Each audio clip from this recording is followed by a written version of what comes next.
अभी अगर आप इंडियन पॉलिटिक्स को ठीक तरीके से ऑब्जर्व कर रहे हैं तो आपने एक पैटर्न नोटिस किया होगा कि अभी का जो गवर्नमेंट है वो एब्सोल्यूट पावर चाहती है। अगर आप उस पार्टी को वोट दे या ना दे, किसी भी तरीके से वो एब्सोल्यूट पावर को हासिल करके ही रहेगी। जैसे ही यहाँ पर बीजेपी गवर्नमेंट बंगाल में जीतती है, वहाँ की सबसे बड़ी पार्टी जो टीएमसी है उसको तोड़ दिया जाता है। अब टीएमसी के मैक्सिमम जो एमपीज है उनको बीजेपी से मिलाने का एक बड़ा गेम चल रहा है। एक डेमोक्रेटिक नेशन वही होता है जहाँ पर जो अपोजिशन है उसको भी सही तरीके से मौका दिया जाए। बट इंडिया में भी ऐसा हो रहा है कि अपोजिशन को धीरे धीरे खत्म किया जा रहा है। आपने देखा कि आप वोट जो है वो किसी ए बी सी या डी पार्टी को देते हैं, आपको जो बी पार्टी है वो पसंद नहीं है तो आपने ए सी या डी पार्टी को वोट दिया। बट बाद में पता चलता है कि ये जो सारा पार्टी है वो बी पार्टीज में ही जाके मिल जाता है। तो फिर आपके वोट देने से या ना देने से क्या फ़र्क पड़ जाता है, क्योंकि अल्टीमेटली जो सारे के सारे जो लोग हैं वो एक ही जगह मिलने वाले हैं और जो बी पार्टी है वही देश को चलाने वाली है। तो ये आज के दिन डेमोक्रेसी का एक तरह से मर्डर ही किया जा रहा है। दूसरी तरह अगर आप कुछ पैटर्न नोटिस कर पा रहे हैं तो आप अभी के गवर्नमेंट को ब्रिटिश एरा के गवर्नमेंट से भी कंपेयर कर सकते हैं, क्योंकि उस एरा में भी जो अपने देश के लिए आवाज़ उठाते थे उन्हें एंटी नेशनल करार दे दिया जाता था।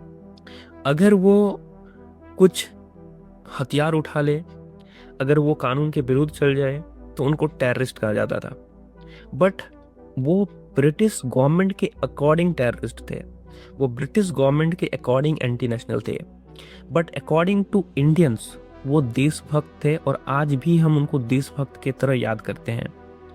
बट रिसेंटली जो भी इंडिया में हो रहे हैं, चाहे कोई भी ऐसा पार्टी हो, वो प्रोटेस्ट कर रही हो, कोई इंसान है जो वो प्रोटेस्ट कर रहा है देश के अच्छाई के लिए, देश के भलाई के लिए, तो उनको एंटी नेशनल का टैग दे दिया जाता है।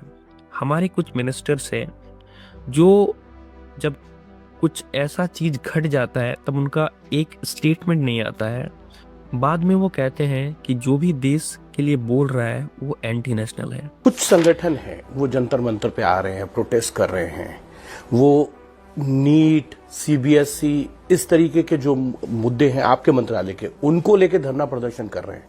देखिए, मैंने कहा ना, देखो, प्रजातंत्र में सभी को अपनी बातों को रखने का अधिकार है, लेकिन क्या रखना चाहते हो, उद्देश्य क्या है, कैसे रखते हो। जो लोग देश को टुकड़े टुकड़े करना चाहते हैं वही लोग आज डफली बजा रहे हैं जंतर मंतर में।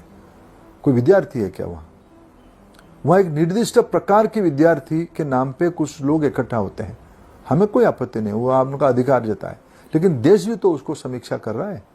आपने जिस प्रकार की एक भय पैदा करना चाहते थे विद्यार्थियों के अंदर, भ्रम पैदा करना चाहते थे, उसमें आप सफल नहीं हो रहे हो। देश की विद्यार्थी आपकी बातों पे बहक नहीं जा रहा है, वो अपना परीक्षा केंद्र में बैठ रहा है, अपने कामों में लगा है। ये तो दहशतगर्दों का बी टीम है। अब एक इंटरव्यू में नितिन गडकरी जी से सवाल पूछा गया कि जो एथेनॉल है उसको बनने के लिए काफ़ी ज़्यादा वाटर लगता है, क्योंकि ये सभी जो क्रॉप्स है वो वाटर गैजलिंग क्रॉप्स है और वैसे ही इंडिया में वाटर का काफ़ी क्राइसिस चल रहा है। उनका स्टेटमेंट ये था कि इंडिया में जो भी सवाल पूछ रहा है वो सभी एंटी नेशनल है। देश में पानी की कोई कमी नहीं है। जो आर्गुमेंट करने वाले लोग हैं ना, हाँ, ये सबसे देश में एंटी नेशनल है। मतलब अगर आप देश के हित में करप्शन के खिलाफ, पेपर लीक के खिलाफ, लोअर इंफ्रास्ट्रक्चर के खिलाफ या फिर गवर्नमेंट का कोई जो गलत पॉलिसी है उसके खिलाफ सवाल उठाते हैं, then welcome, you are anti national.